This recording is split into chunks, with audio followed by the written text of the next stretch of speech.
जय माता दी। हर हर महादेव। आज मैं आपके बीच में हनुमान जी के एक ऐसी पाठ की जानकारी लेकर आया हूँ जो पाठ अज्ञात है, जिस पाठ के बारे में कोई नहीं जानता। आपको यूट्यूब पे, फेसबुक पे, गूगल पे हनुमान जी के हनुमान चालीसा, बजरंग बाण, हनुमान साठ का, हनुमान बड़वानल स्तोत्र, हनुमान बाहुक, आज तमाम पाठ मिल जाएंगे और उनके बारे में जितनी भी जानकारी है वो आपको भर भर कर मिल जाएगी। हर कोई इनके ऊपर वीडियो बनाता रहता है और सभी अपने अपने माध्यम से जानकारियाँ देते हैं। और जो मैं आपको पाठ बताने जा रहा हूँ, ये पाठ एकदम अज्ञात है, ये किसी को नहीं पता है। इसके ऊपर आज तक आपको किसी भी प्लेटफॉर्म पे, ऑनलाइन कोई सा भी प्लेटफॉर्म हो, चाहे वो यूट्यूब हो, फेसबुक हो, गूगल हो या अन्य किसी माध्यम से, आपको इस पाठ की जानकारी नहीं मिल पाएगी। बड़े से बड़े यूट्यूब चैनल को अगर आप देखेंगे, इसको सर्च करेंगे तो आपको ये ढूंढने से भी नहीं मिलेगा। ये केवल हमारे ही यूट्यूब चैनल पर है। इसको आप सुनना चाहते हैं तो ये मैंने वीडियो काफ़ी टाइम पहले बना रखा है अपने यूट्यूब चैनल पर।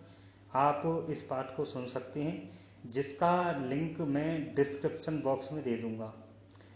ये जो पाठ है, ये हनुमान चालीसा, बजरंग बाण, हनुमान साठ का, हनुमान बड़वानल स्तोत्र, हनुमान बाहुक पाठ या फिर हनुमान जी के जो भी पाठ हैं उन सब से 100 गुना ज़्यादा शक्तिशाली है। इस बात को बड़े ध्यान से सुनना।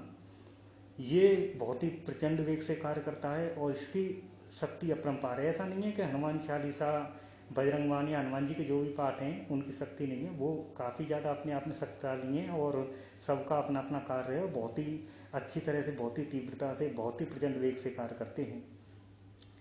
लेकिन इस पाठ में भिन्न क्या है कि ये जो हनुमान चालीसा, बजरंग बाण, हनुमान साठ का ये जो पाठ हैं, ये बड़वानल स्तोत्र हो गया, ये जितने भी पाठ हैं ये सब हनुमान जी के बड़े रूप को दर्शाते हैं।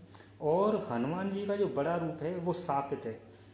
बाल काल में हनुमान जी ने भगवान सूर्य को अपने मुख में रख लिया था और जब वो काफ़ी ज़्यादा चंचल प्रवृत्ति के थे, काफ़ी ज़्यादा शरारतें करते थे, ऋषि मुनियों के साथ में रहते थे वहाँ पे दीक्षा पाने के लिए, तो वहाँ पर भी वो चंचल स्वभाव के होने के कारण अपने बाल रूप में वो शरारतें करते थे, जिसके कारण ऋषि मुनियों को जो साधना है, जो तपस्या है, उनमें थोड़ा विघ्न होता था।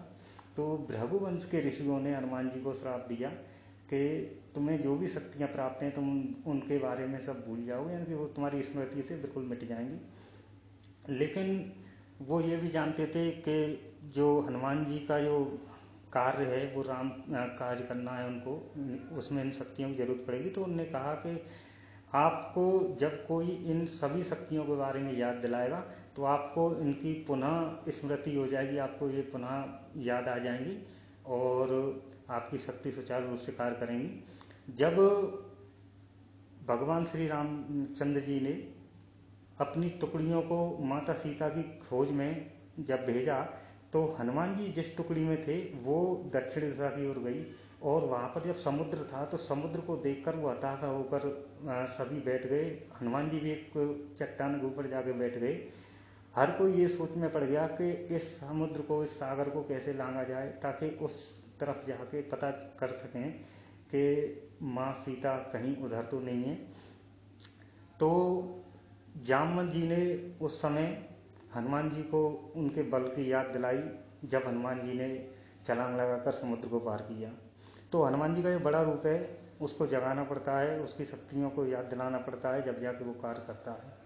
लेकिन ये जो मैं पाठ आपको बता रहा हूँ, ये जो पाठ है ये हनुमान जी के बाल रूप का पाठ है। और हनुमान जी चाहे बड़े रूप में हो या बाल रूप में हो, उनकी शक्तियाँ बराबर हैं। ऐसा नहीं है कि वो छोटे रूप में थे तो उनकी शक्तियाँ कम थी।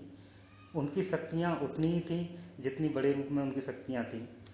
वो शुरू से ही अतुलित बल के धाम हैं और अतुलित बल के धाम थे, हैं और रहेंगे। तो ये जो पाठ है, ये जो यशपाल जी कृत हनुमान गीसा है उसे ना समझें। जो आपने पढ़ा होगा यशपाल जी कृत हनुमान गीसा, आपने नेट पर जगह जगह देखा होगा, ये वो पाठ नहीं है। ये जो पाठ है ये हनुमान जी का श्री बटुक बजरंग बीसा स्तोत्र है, जो आपको कहीं भी अवेलेबल नहीं होगा। किसी ने भी आज तक इसके ऊपर आपको जानकारी नहीं दी होगी, चाहे आप किसी भी चैनल पे किसी भी माध्यम से आप सर्च करके देख सकते हैं।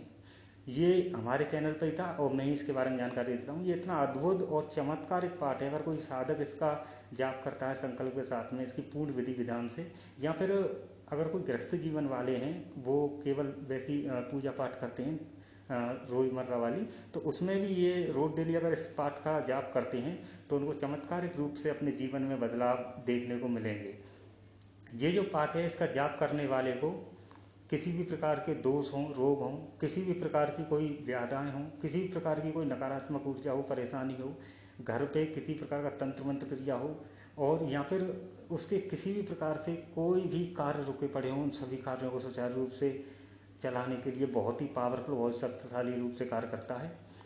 इस पाठ की महिमा अपरंपार है। इस पाठ को अगर आप करेंगे तो आप खुद ही इस पाठ के जो चमत्कारिक प्रभाव हैं अपने जीवन में देखेंगे, और अपने जीवन में जो भी बदलाव है वो आप स्वयं महसूस करेंगे।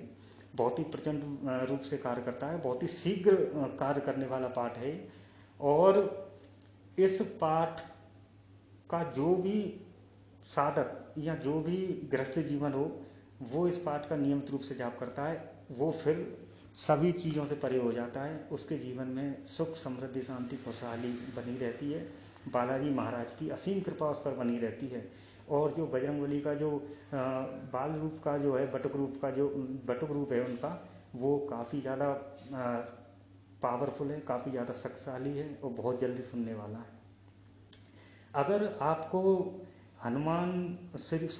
श्री बटुक बजरंग बीसा स्तोत्र, इसका अगर आपको नियमित रूप से विधि विधान से संकल्प के साथ में अगर आपको इसकी साधना करनी है, तो आप हमें कमेंट बॉक्स में ज़रूर लिखें। हम इसकी पूरी विधि विधान, कैसे जाप किया जाता है, किस समय जाप किया जाता है, किस दिन से जाप करें, भोग के साथ क्या होगा, क्या नियम होंगे, वो सभी हम आपको पूरी जानकारी इसकी दे देंगे। और ये अगर आपको पाठ चाहिए जाप करने के लिए तो आप हमें बता सकते हैं, हम इस पाठ के भी आपको एक PDF भेज देंगे, जिससे आप देखकर इसको पाठ कर सकते हैं।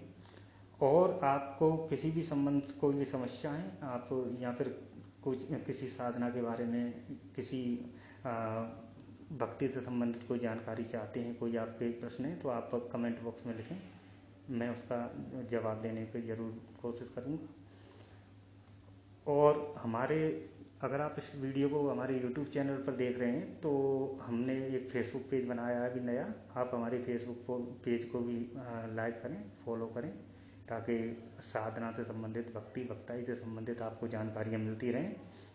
और अगर आप हमारे फेसबुक पेज पर इसको देख रहे हैं, तो आप हमारे YouTube चैनल को सब्सक्राइब करें, जिस पर मैं वीडियो अपलोड करता रहता हूँ, और आप साधना संबंधित, भक्ति भक्ताई से संबंधित जानकारियाँ प्राप्त कर सकते हैं। हमारा उद्देश्य यही है कि हम ऐसी जानकारी के लेके आएँ जो आपको अवेलेबल ना हो, और जो जानकारियाँ एकदम प्रत्यक्षों, प्रमाणित हों, जो हमने खुद जिनके ऊपर कार्य किया है, जिनका हमें अनुभव देखने को मिला है।